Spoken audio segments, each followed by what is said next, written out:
I never expected to hear from him again. For most of my life, my father was nothing but a shadow.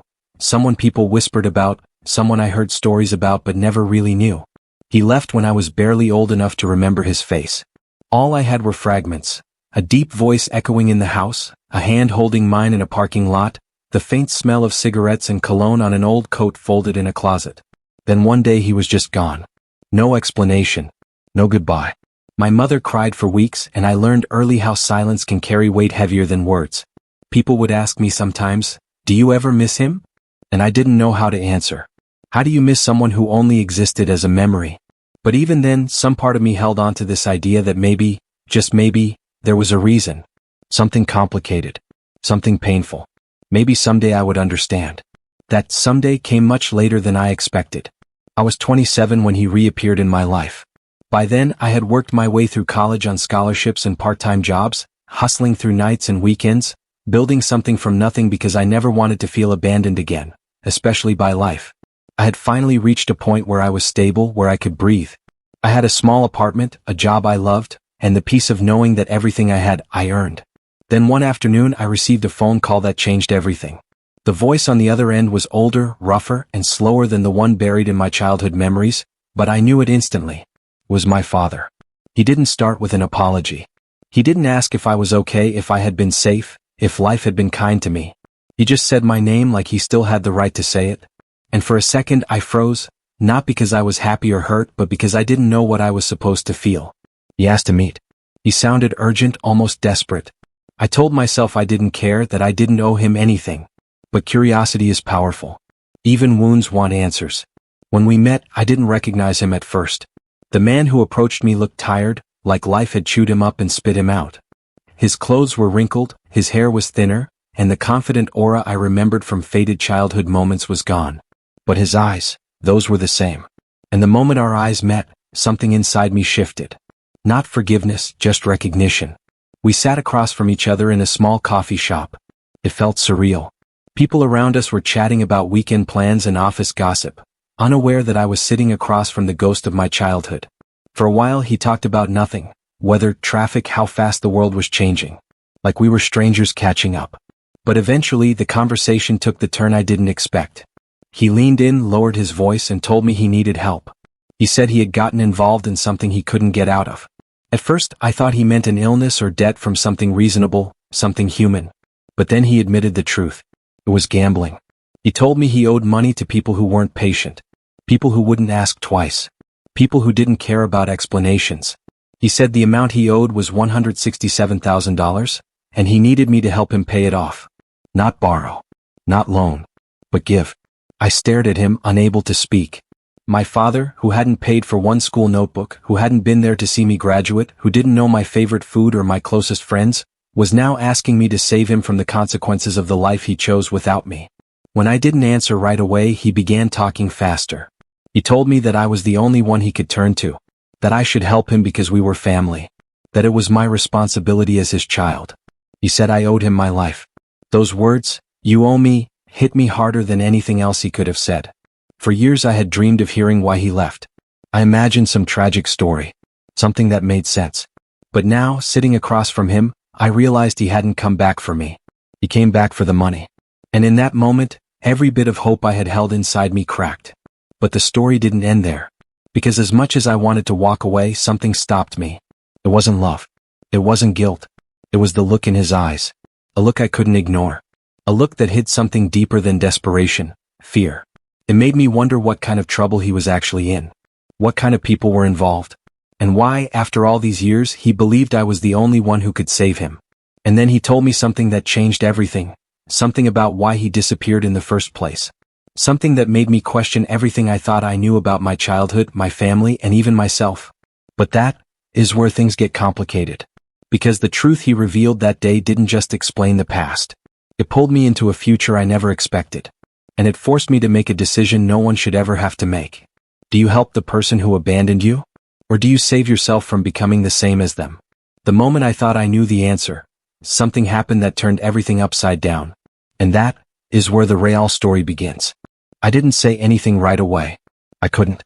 My thoughts were tangled like threads pulled too tight. The way he looked at me across that table made my chest tighten in a way I didn't expect. This wasn't just a man asking for money. This was a man clinging to the last lifeline he believed he had. But I kept hearing that line in my head, "You owe me." I didn't owe him anything. If anything, he owed me 27 years of lost birthdays, lost apologies, lost love. But I didn't know how to say that. I didn't even know if saying it would matter. So I asked the only question that made sense. "Why did you leave?" My voice came out quieter than I wanted. He leaned back in the chair, looking like the answer itself exhausted him. For a moment, he didn't look like the man who had walked out on a family. He looked like someone who had been swallowed by his own life. He sighed, rubbing his face with his hands. He told me that when I was young, he had fallen into gambling not as a hobby, but as an escape. It started small, games with friends, small bets, nothing serious. But it grew. It always grows. Soon he was chasing losses the way some people chase dreams. He said he was always convinced the next win was coming, the big one that would fix everything. But it didn't. And my mother eventually found out. Their fights became louder. My father became someone he didn't recognize. Then came threats, people showing up at the house, late-night knocks that made my mother flinch. He said he left to protect us. I didn't react. I didn't know if I believed him. But he kept talking. He said he told himself he'd come back when he was clean, when he had money, when he was a man he could be proud of. But life didn't go that way. Every time he tried to step away from gambling, he would get dragged back by something stronger than willpower, addiction. He told me he spent years living paycheck to paycheck, always running, always losing, always starting over. He was ashamed. He said that shame is heavier than people think. He looked at me then, really looked. And his eyes were red, not the kind of red from tears, but the kind you see on someone who hasn't slept, who has been haunted by his own choices for too long. I wanted to ask him why he didn't just come home. Why he didn't call. Why he didn't try. But I already knew the answer. Some people would rather disappear than be seen failing. Still, that didn't change the fact that I grew up without a father. It didn't heal anything. Words don't fix wounds, they just explain where they came from. He reached into his jacket pocket and took out a folded piece of paper. He slid it toward me. I hesitated before unfolding it. It was an invoice or maybe a warning. A list of numbers, dates, and a total at the bottom. $167,000. A name I didn't recognize was printed at the top, likely the person he owed. But what struck me most was the note scribbled in the bottom corner. No extensions. I looked up and asked him what would happen if he didn't pay. He didn't answer at first. Then he said quietly that there are people who don't care about excuses. People who don't wait. People who prefer to collect debts in ways that hurt. The air felt heavier after that. I didn't know what he wanted me to do. Sure, I had savings, but nowhere near that number. Even if I sold everything I owned, even if I drained every account, I wouldn't come close. And even if I could, giving him that money meant enabling the very thing that destroyed our family. But the fear in his voice was real. And suddenly, this wasn't just a story about abandonment anymore. This was about survival. We left the coffee shop and walked outside. The sun was setting, the sky a soft mix of gold and pink, like the world didn't know how to feel either. He stood there, hands in his pockets, shoulders curved inward, not like a father but like a man who had run out of road. He asked again if I could help. Not because he deserved it, but because he was scared. I didn't answer. I told him I needed time to think. He nodded like he expected that. Like he knew this wasn't something that could be asked and answered in one breath. Before he left, he placed his hand on my shoulder.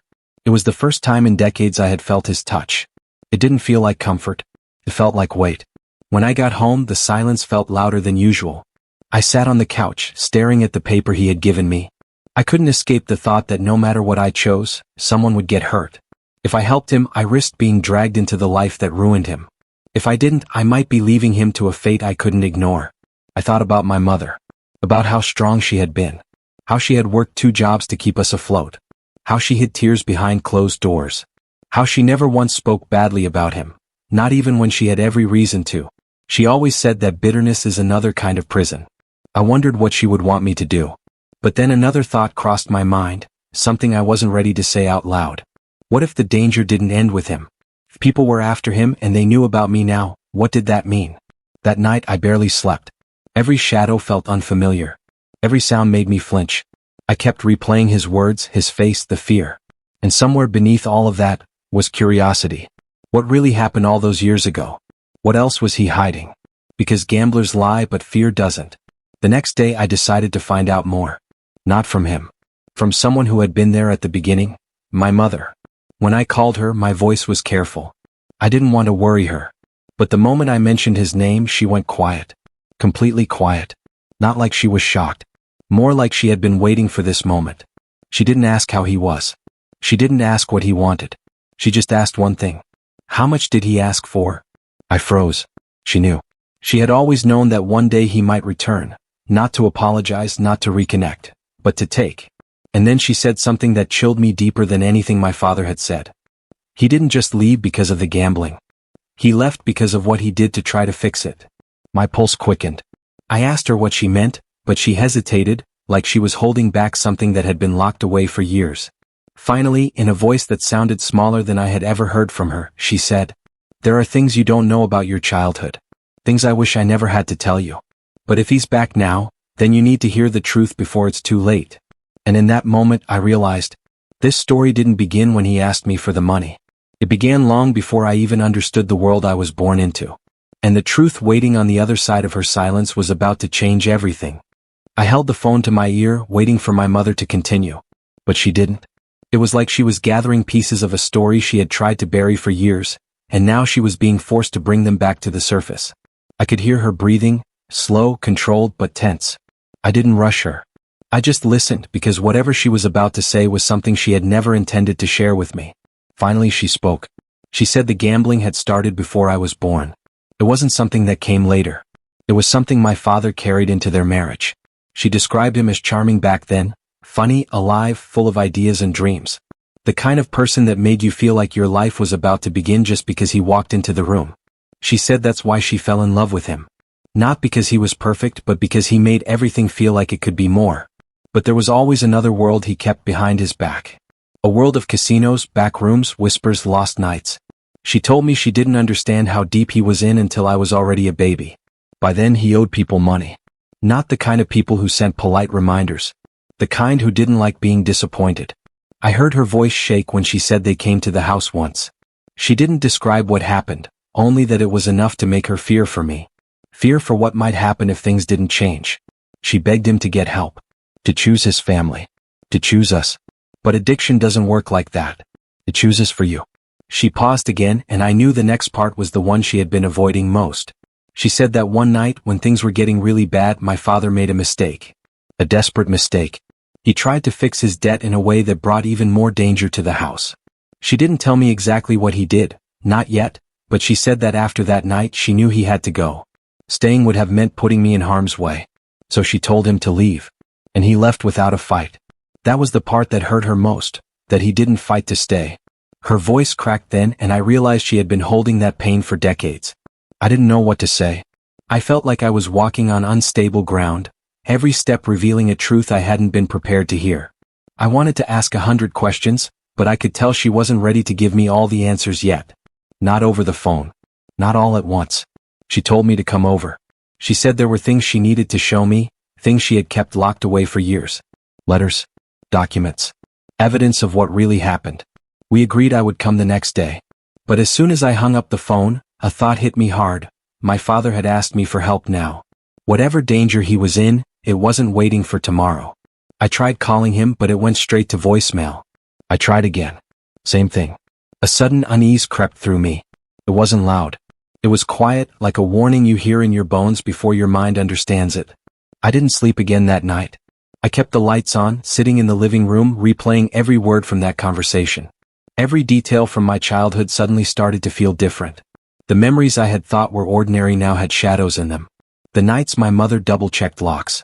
The times she told me to never open the door for strangers. The way she always kept curtains closed after dark. Maybe she hadn't been overprotective. Maybe she had been preparing. Morning came slowly, like the sun was hesitant to rise. I left early and drove to my mother's house. When she opened the door, she looked tired in a way I hadn't seen since I was a child. Not physically tired, emotionally drained, like her past was sitting heavy on her shoulders again.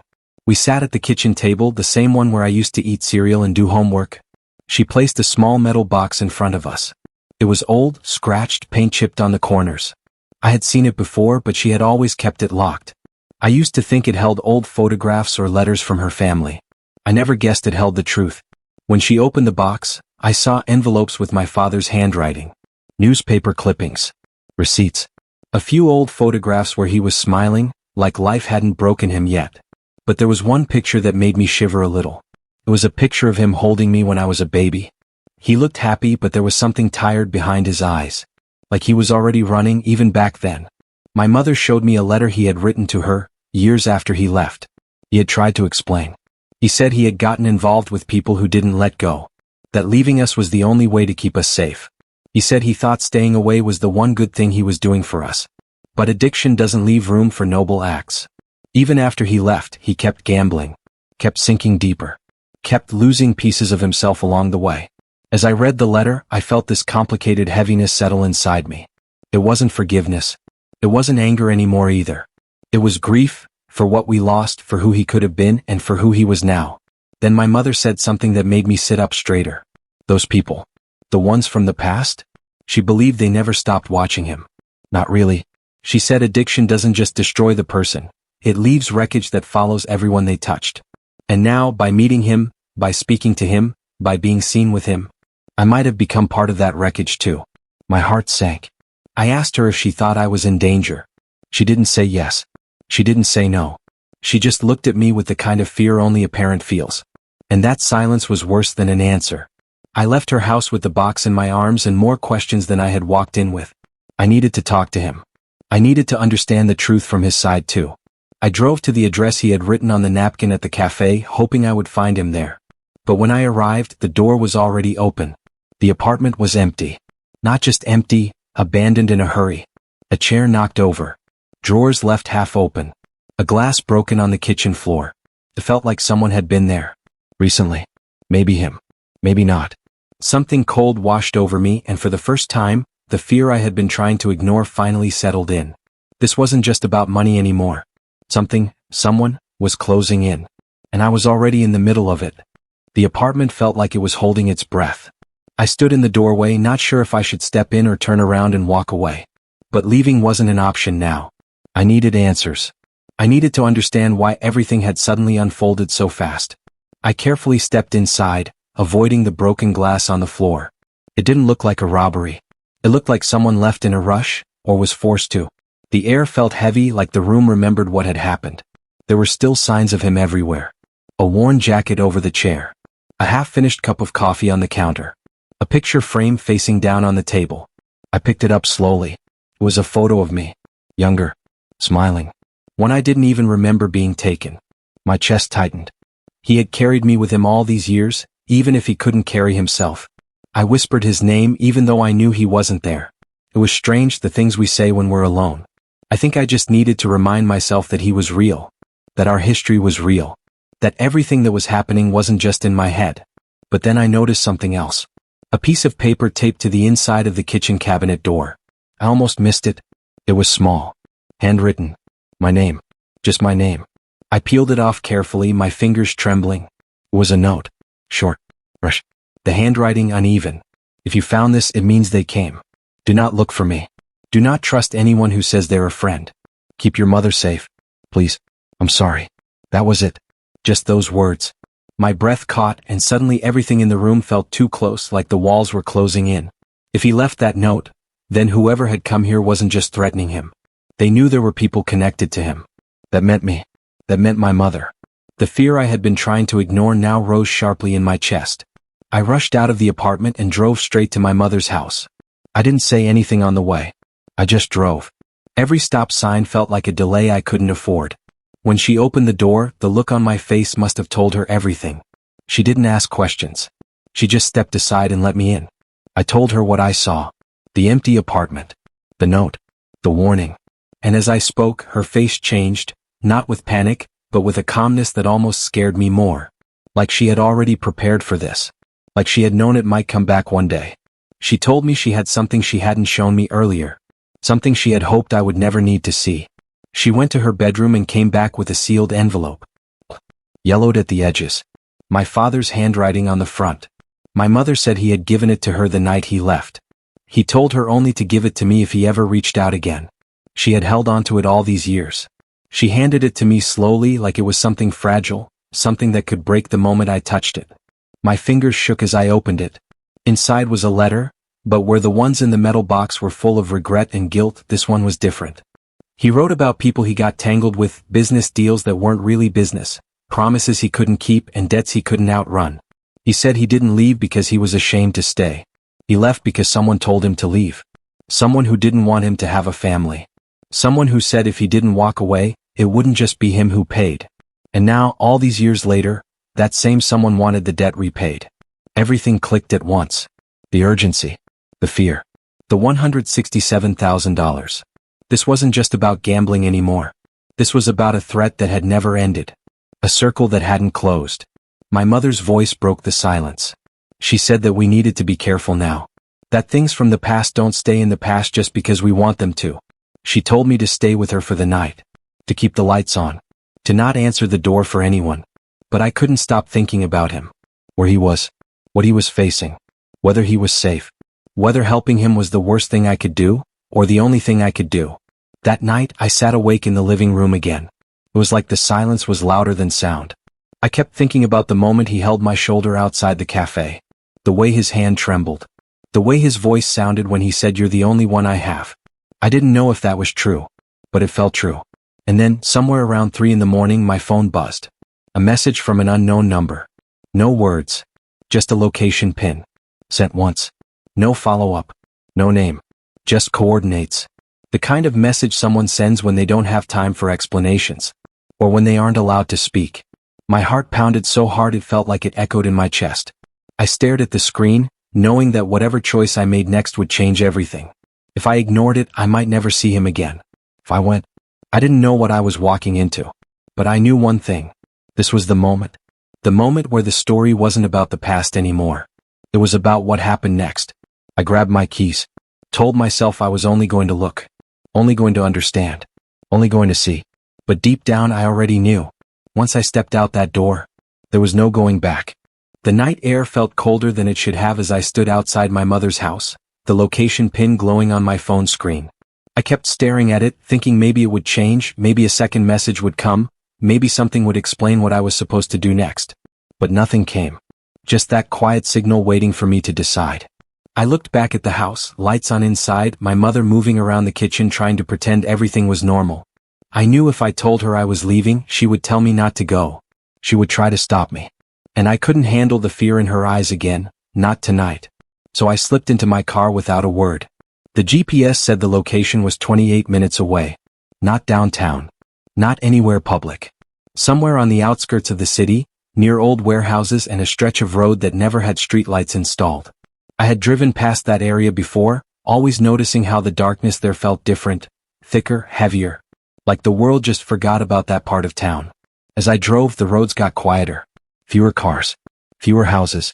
The air felt still in a way that made me tighten my grip on the steering wheel. I checked the rearview mirror once, twice, 3 times. I half expected to see a car following me. But there was nothing. The location pin led me to a parking lot behind an abandoned storage building.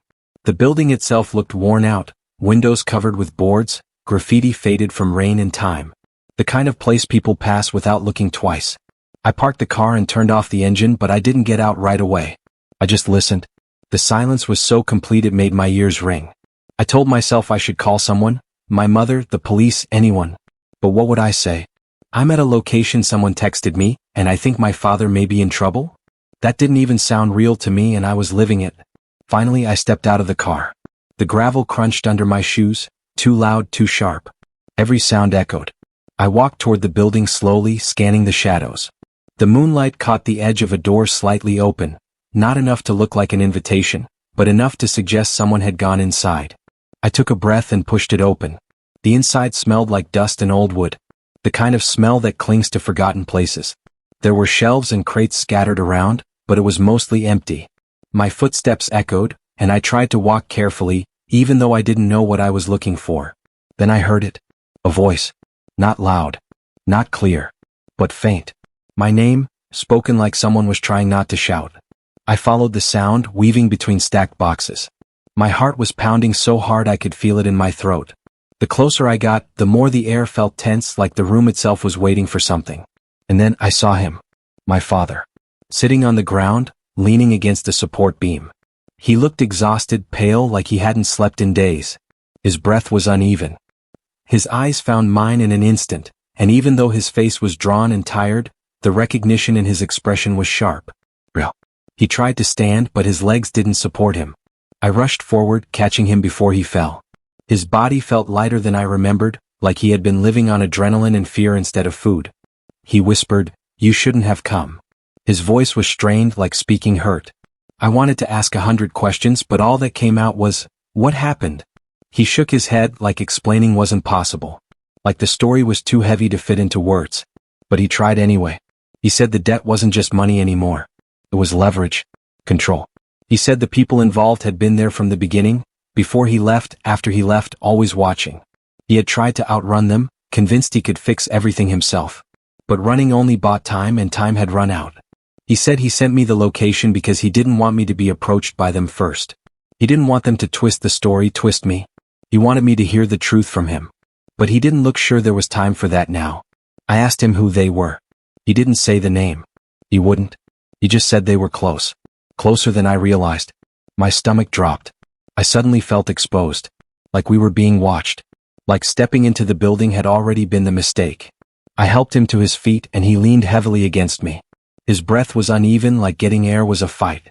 I told him we needed to get to the car. To go somewhere safe. To figure things out later.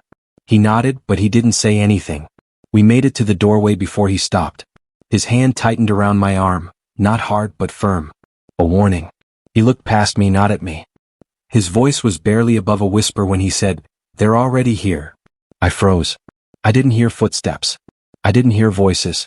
The night outside was still quiet. But he wasn't guessing. He knew. I turned slowly, and that's when I saw movement near the edge of the parking lot. A car. Lights off. Engine quiet. Doors opening. My pulse hammered so hard it made my vision blur. My father leaned close, his voice shaking now, not from weakness, but from fear. "Whatever happens," he whispered, "do not let them decide for you. Not your future. Not your life. You hear me?" I nodded, though I wasn't sure I understood. He looked at me one last time, not as a man asking for money, not as someone drowning in the consequences of his past, but as a father looking at his child and realizing time had run out. Then he let go of my arm. The parking lot felt too open now. Too bright under the moon. Too exposed. I didn't know whether to run. I didn't know whether to stand my ground. All I knew was that everything in my life had led to this moment. And whatever happened next was going to change everything. The figures stepped out of the car slowly, like they had all the time in the world. They didn't run, didn't shout, didn't even look hurried. That was what made it worse. People who aren't afraid move like that. People who already know how things are going to end. My father straightened himself beside me, even though his body looked like it could barely hold its own weight. He placed a shaky hand on my shoulder, steadying himself and maybe steadying me too. One of the men approached, not close enough to touch us but close enough to make his presence clear. He wasn't loud or threatening. His voice was calm, almost polite. He said my father had made promises. Promises he didn't keep. And now the time had come to settle things. My father stepped slightly in front of me. Not completely, just enough to show his intention. Even exhausted, even terrified, he didn't hide behind me. He faced them the way someone faces a truth they can't run from anymore. He told them he was ready. He said he would go with them. No fights. No running. But they had to leave me out of it. He said I didn't know anything. That I had nothing to do with any of it. That I should not be touched, threatened, followed, or drawn into any part of this. For a moment no one spoke. The air felt like it was holding its breath again. Then the man nodded. It was that simple. No shouting. The man nodded, and for a moment it felt like everything was finally over. My father was going to go with them and I would be left out of it. I even took a small breath, like my lungs finally remembered how to work again. But just when I thought the situation had settled, the man's eyes shifted to me, just enough to let me know everything wasn't as simple as it seemed. He said something quiet, almost like he didn't want the universe to hear it. He said that debts had a way of leaving marks, even when they were paid. And that sometimes the people closest to the one who owed could still be inconveniences. He didn't raise his voice. He didn't threaten. But I understood exactly what he meant. If my father went with them but they still thought I might interfere or talk to the wrong people, I could still be in danger. My father heard it too, and something shifted in him. He straightened his back like the man he probably used to be. He stepped closer to them, lowering his voice. He told them that I didn't know anything, that I didn't come to save him, that I didn't choose to get involved. He said I didn't even forgive him, and that the only reason I was there was because I was still foolish enough to care. The man studied me again. Then, in a strange moment that didn't make sense at the time, he asked me one question. Did I want to walk away from my father forever, right here, right now, and never look back? My heart started pounding in my ears. I knew what he was really asking. If I said yes, I'd be safe. I would never see my father again.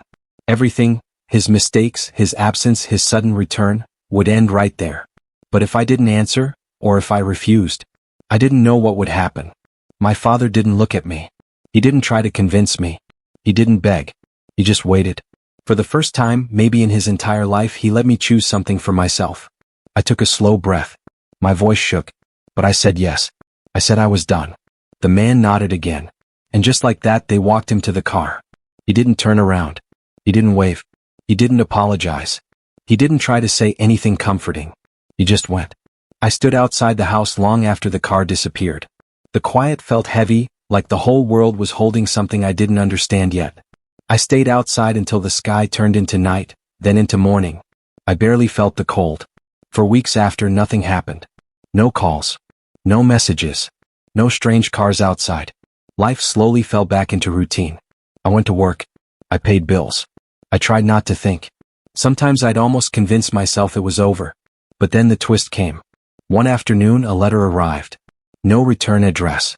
Just my name written in handwriting I didn't recognize.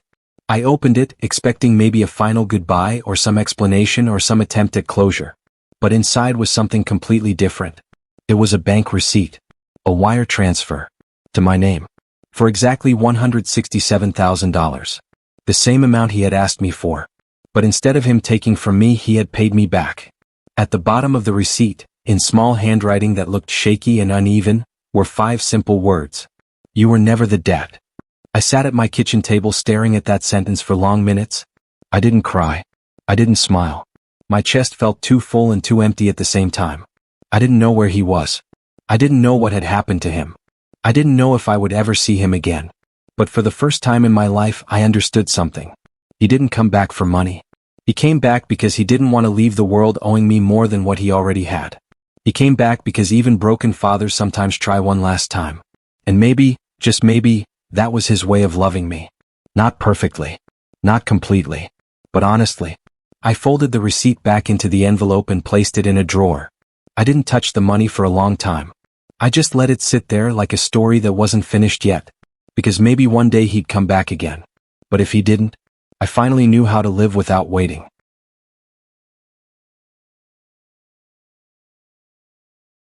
In the weeks after the receipt arrived, I didn't rush to make sense of everything. I didn't tell anyone the story. I didn't try to explain it or justify it or rewrite it into something easier to digest. I just let myself sit with it because for the first time in a long time, there was no one demanding anything from me. There was no pressure to give or save or fix. There was just silence and me and the realization that some answers don't come all at once. Some come slowly like dawn. I kept thinking about my father's words, the ones that weren't spoken but lived between the lines. You were never the debt. It made me look back at everything with different eyes. All the years I spent wondering why he left, why he didn't try, why he didn't show up for birthdays or graduations or milestones. I always thought I wasn't enough to stay for. But maybe it was never about me at all. Maybe it was about who he was and what he couldn't control, and the battles he didn't know how to fight. I realized that sometimes when people leave, it isn't because they don't care. Sometimes they leave because they don't know how to stay. But love, even broken love, leaves traces. It leaves fingerprints. It leaves receipts, literal and emotional.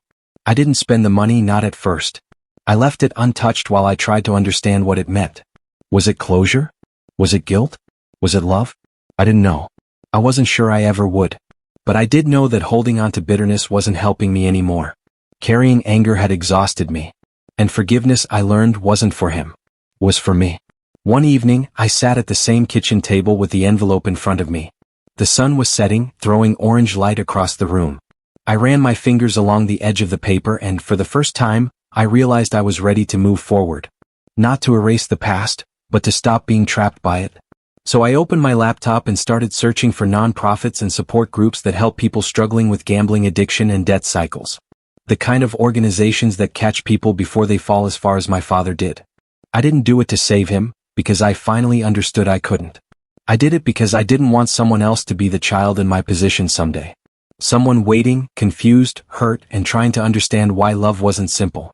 I decided to donate a portion of the money. Not all of it, because part of healing is also allowing yourself to build your own life. But enough to make a difference. Enough to feel like something good could grow from everything that had been broken. I used the rest carefully. I paid off bills that I had been drowning under. I started taking classes again, classes I had abandoned years before when survival became my priority. I learned new skills. I met new people. I started allowing myself to imagine a future instead of just reacting to the present. But life didn't transform overnight. There were days I felt angry again. Days I questioned everything. Days I missed him even when I told myself I shouldn't. Healing isn't a straight line, not for anyone. But every time I felt myself spiraling back into old memories, I reminded myself of that final message. Not his apology. Not his excuse. His acknowledgement.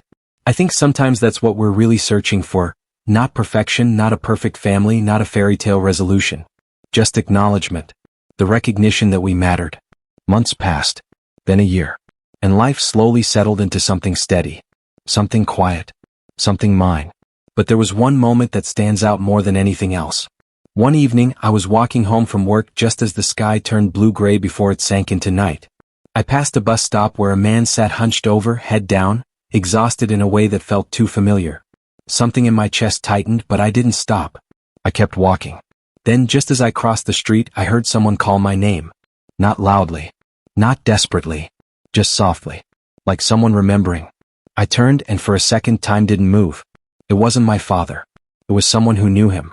Someone who had been there on that night by the car. But this time he wasn't cold. He wasn't threatening. He just looked human. He told me he had seen my father months later. That he was alive. That he kept his distance like he promised. That he didn't gamble anymore. That he worked small, quiet jobs, living simply, quietly, trying to stay out of trouble. And that he talked about me. Not with regret, but with pride. I didn't cry. I didn't break. I just stood there, feeling something old release its grip on me. The man left. I never saw him again. But I carried those words home with me, and they settled somewhere deep, somewhere peaceful. I didn't go looking for my father. I didn't chase him. I didn't try to repair something that would only reopen wounds. I just allowed myself to accept that our story didn't end in reunion or perfect apology scenes. It ended in understanding. Some relationships don't come full circle. Some stay open-ended, like a door that isn't closed or open, just quietly resting in between. And that's okay. Life doesn't always need clean endings to feel complete. I learned that love can be imperfect and still real. I learned that forgiveness doesn't require forgetting. And I learned that sometimes the greatest closure is simply choosing to move forward. So this is where I leave the story, not with dramatic reunions or declarations, but with something simpler. Because peace, even small peace, is sometimes the greatest gift we can give ourselves. And I hope, wherever my father is now, he found a little of it too.